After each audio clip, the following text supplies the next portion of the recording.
What's up, everybody? Thanks for hitting the video and joining me today for my next project.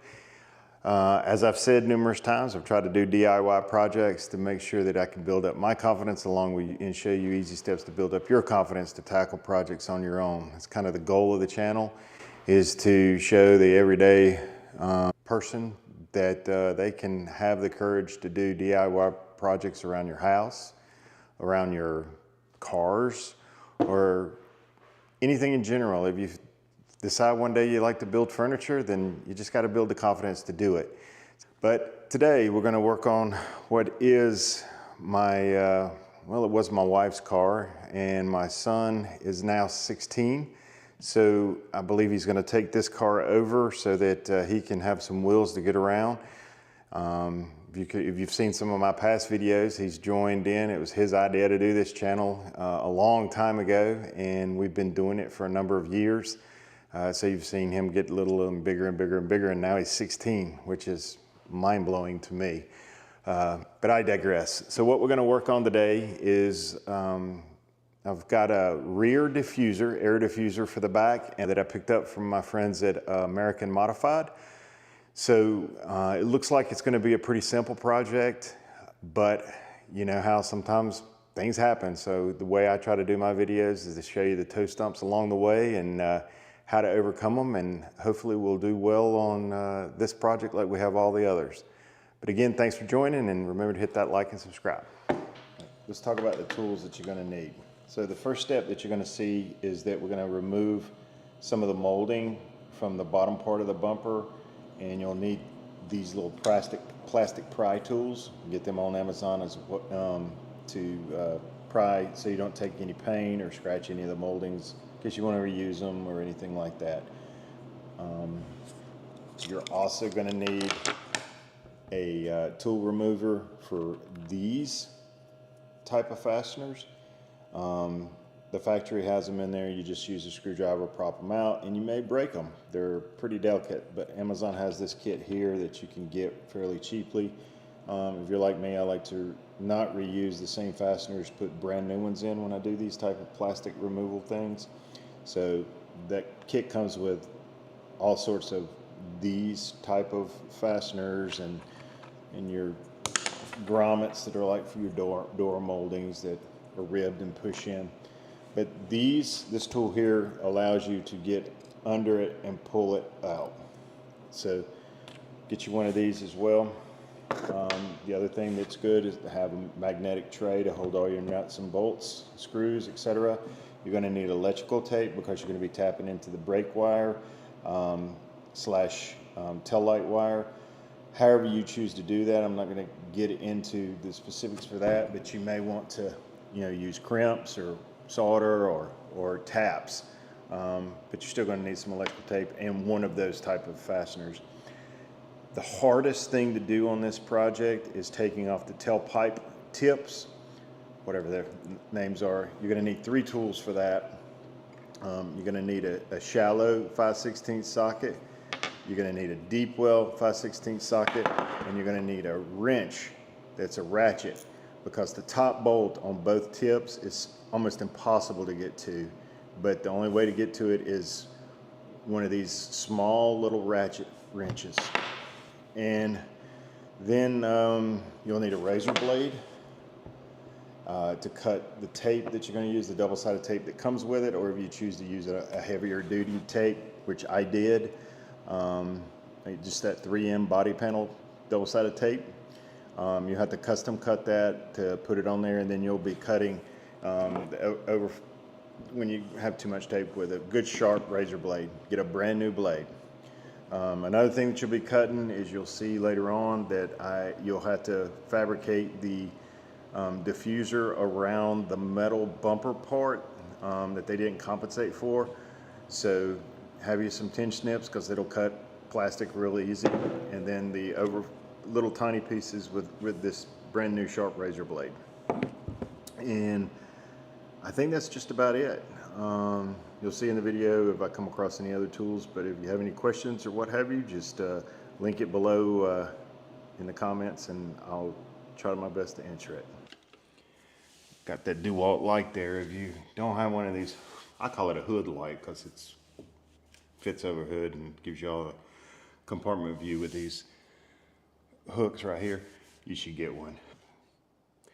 Either way, got to remove that Phillips head screw on that side, and then there's one on the other side right beside the muffler on both sides. That'll unscrew this piece here, as you can see, and then we got to take out each one of these little clips here. Okay, so when you're pulling these out, they're going to be a little tricky. So the way that I did, be careful, they're really easy to break, I'm sure, but the way that I did it was I took a screwdriver and kind of turned it like that to get it up and out a little bit, and then I have one of these tool removers, and it goes right in there and you pry it out, and then they'll slide right out. And there's 1, 2, 3, 4, 5, 6 of them. So let's taking these black plastic pieces off are fairly easy, but it's just the confidence in knowing that you're not going to break something. So just be gentle as you take these off, left and right side. And then this middle one, you're going to see that it's got a, I get these tools from Amazon, and I just put that under there, and I popped it out like that, and then it just pulls out almost like, I don't think I have to remove these, but I'll do a dry fit and see what it looks like. But I got to clean all this up because there's a lot of road dust and what have you that was below the plastic, and I just want to clean it up before I go to the next step. So see these little tabs right here. They're going to slide into, you see the little hole right there? There's each one of them, and they slide into there.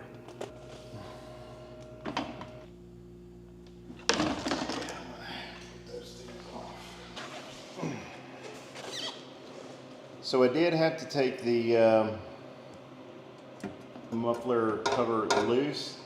There is a screw up here, but the head's pointing up into the bumper cover, and I think that'd be a nightmare to get off, so I'm going to leave that be, but they have a lot of play, so I can work around it.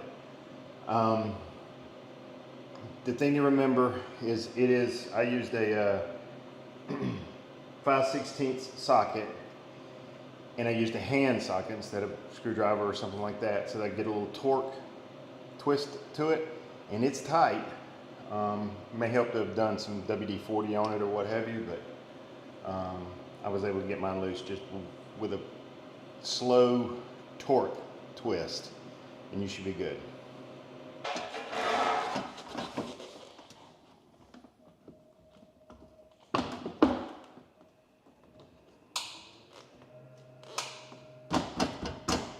Okay, so you're going to have to cut out some of the pieces to fit over. There's a little metal piece over there, and I'll show you in just a second. I have to say, that's a wonderful fit thus far. I just had to cut off that. That's it so far. And it fits over and down on the lip. And over around this one. Yeah, I'm gonna have to cut that one too. Show you where you need to cut around. You see this little metal piece? So down here on the lip, you gotta cut all of that out because it won't go in because of that metal piece. So it needed to be molded around that piece there. So let's do that. And I'll just use sheet metal cutters. They seem to be plenty sufficient for what I need it to do.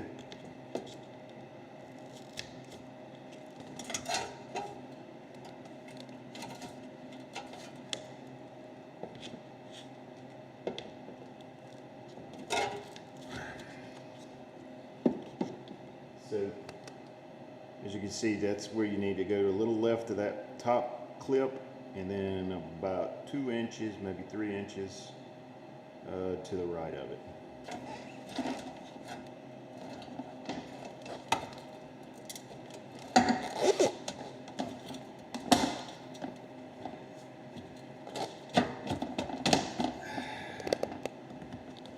sit up and kind of up and down like a lip. And it'll go right in.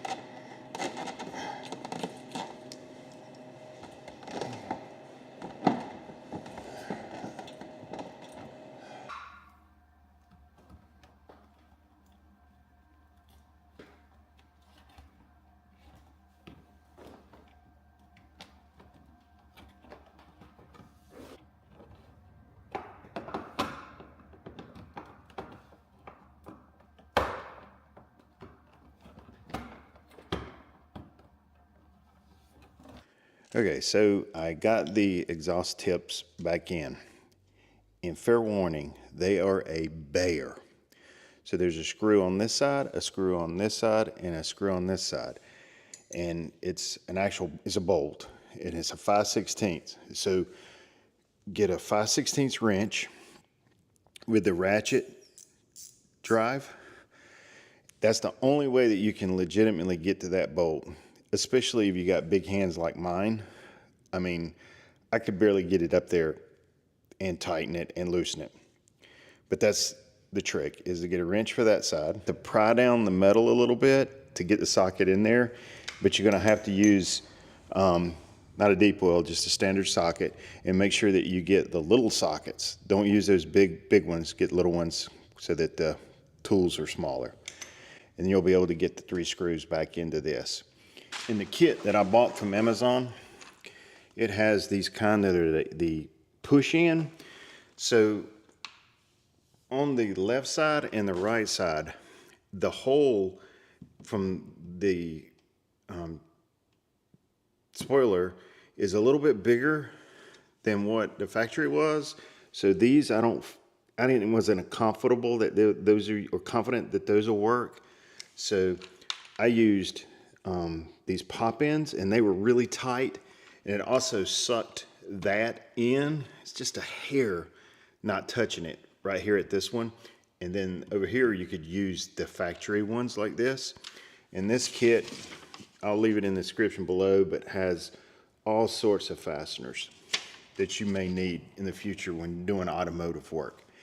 And it is tight. I'm really impressed from the folks there at American Modified that made this. There were a couple little modifications that I had to make, if you remember, to get it to fit around a little metal part right here. And then under here, you'll have to cut a little triangle out to get it where it doesn't touch the, there you can see the pop-in that I used there. And right above there is the screw for the muffler. So right there, you can see, I just had to cut just a little V into the plastic to get it to go over this metal piece, because it was kind of pushing down, and I don't want it pushing down. And I don't want it touching that, because that's the part that's coming out of the exhaust. So now I removed the mud flap, just 3 plastic screws that were holding it on here, and it just drops right off, so that I could clear the area for the side valence part. I was thinking about not using it, but there is a gap right here, and this really kind of closes it in. So it'll have that little sporty look with the black bottom. So it goes on. It came with some double-sided tape, so I'm gonna line it with double-sided tape and adhere it on, and then we'll go from there. The kit came with some alcohol swabs so that I can clean where it's gonna go. Get all the dirt off of there. So now I've got all the tape peeled off. I'm just gonna warm it up a hair with my DeWalt. As you know, I'm a big DeWalt fan. Heat gun.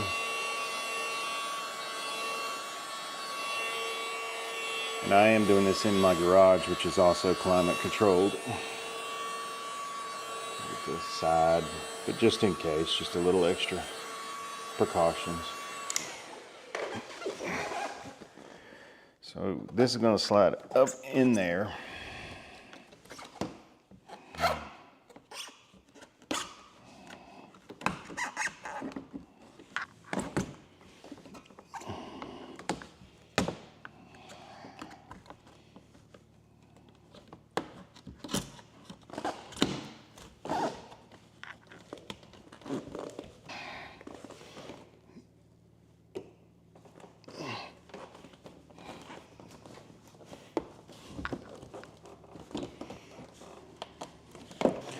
Okay, so now I've got the mud flap back on, and it's going to give it a little bit more adhesive to it. The tape's sealed good. It's even stronger now on the back. So this side is completely done. All right, got my tape on. Warm it up a little bit.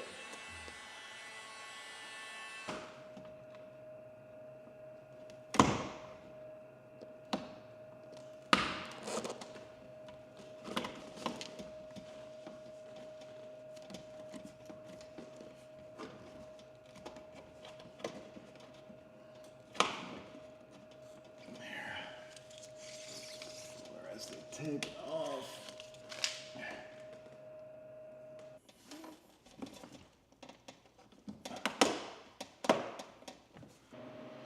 So I put the mud flap back on, and it screws in directly into the bumper cover, and then I used a pop piece to hold on the bottom, and that's holding steady, and everything else is on there good. Everything's holding tight. All right, so now we're at the electrical part, and it's a brake light, so we're gonna tap into these wires to the brake light. So we gotta get to it, which is taking off this black piece of plastic here. We're just gonna pry off that piece of plastic there.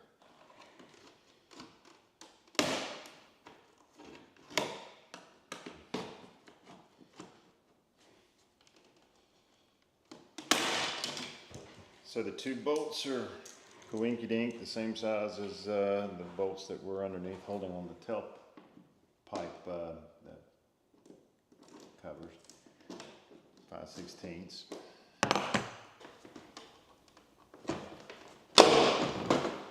They just come out pretty easy.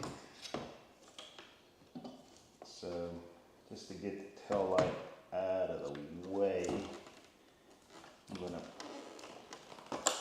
unplug it. We're gonna run the wire. You can see there's the ground. It's my foot. And then we're gonna pull it up. I'll use my fish tape wire to pull it up to there. What I've done is take the black tape, the electrical tape from the factory off, so that I could take this wire loom loose and expose the wires, so that I could tap into them and give it electricity. So you saw me run it up through here. There's plenty of wire to do that. I've also got to strip this wire down to get me down a little bit more wire to play with, and then we'll go from there. Okay, so after I took the tail light out and I ran the wire, I've started looking, and while the wires here for the out of the car from the factory harness coming out are purple, gray, black, and brown, I got the thing, well, I can figure out which one of those are which, so that I could tap into them. I know that the purple is your headlights are running lights, your brown is a blinker, black's your power, and your gray is brakes.